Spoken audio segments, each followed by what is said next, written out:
રાજકોટના અત્યંત વ્યસ્ત એવા 150 ફીટ રિંગ રોડ પર એક નિર્માણાધીન સ્લેબનો ભાગ ધરાશયી થવાની ઘટના સામે આવી છે। નવનિર્માણ પામી રહેલા આ સ્લેબનો વચ્ચેનો ભાગ અચાનક બેસી ગયો હતો, જેના કારણે કામગીરી કરી રહેલા તંત્રમાં દોડધામ મચી ગઈ હતી। આ ઘટનાની જાણ થતાં જ તાત્કાલિક જેસીબીની મશીનોથી મદદથી તૂટેલા અને જોખમી ભાગને દૂર કરવાની કામગીરી હાથ ધરાઈ।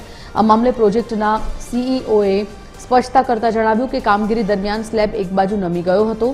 સુરક્ષાના પાસાઓને ધ્યાનમાં રાખીને નમેલા સ્લેબને દૂર કરવાનો અનિવાર્ય જણાતા તેને તોડી પાડવાનો નિર્ણય લેવાયો।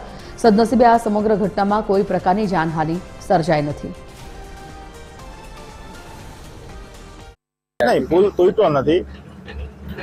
कोंक्रीट गई काले अमरु कोंक्रीट चालू हतुं ए दरमियान अमने एवी जाण थई के 4 इंच एक चेनल तूटी जता नीचेना टेकानी चेनल तूटी जता एटले वेल्डिंग छटकी जता 4 इंच स्लेब बेठो छे।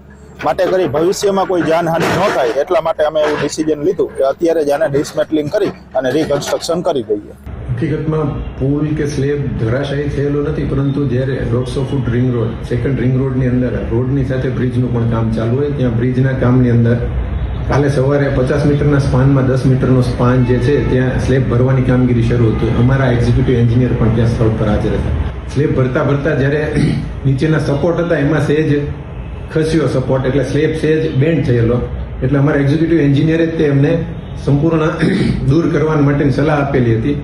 રાજકોટના 150 ફૂટ રિંગ રોડ ઉપર ટીલાળા ચોક અને કોરાટ ચોક વચ્ચે એક પુલિયાનું કામ ચાલુ છે। છેલ્લા 3 મહિનાથી આ પુલિયાનું કામ ચાલુ જોવા મળી રહ્યું છે। ગઈકાલે આનો એક સ્લેબ છે તે દબાઈ ગયો હતો, જે વાતની જાણ એન્જિનિયરને થતાં તેણે કોન્ટ્રાક્ટરને આ બાબતની જાણ કરી હતી। કોન્ટ્રાક્ટરે તુરંત જ આ બાબતની જાણ જે રૂડા વિભાગ દ્વારા જેમને કોન્ટ્રાક્ટ આપવામાં આવ્યો છે રૂડાના અધિકારીને કરવામાં આવી હતી। રૂડાના અધિકારીની જાણ થતાં તુરંત જ તેમણે કોન્ટ્રાક્ટરને આદેશ આપ્યો હતો કે આ સ્લેબ છે તે ત્યાંથી દૂર કરવામાં આવે, કારણ કે જો હજી બની રહ્યો હોય ત્યારે જો સ્લેબ નમી જાય તો ભવિષ્યમાં જો આ પુલનો ઉપયોગ થાય તો સ્લેબ કોક માટે જીવલેણમાં બની શકે। તેથી તુરંત જ આદેશ બાદ તે સ્લેબને ત્યાંથી દૂર કરવાની કામગીરી હાથ ધરવામાં આવી અને અત્યારે જેસીબી વડે તે સ્લેબ જે દૂર કરવાની કામગીરી હાથ ધરવામાં આવી છે।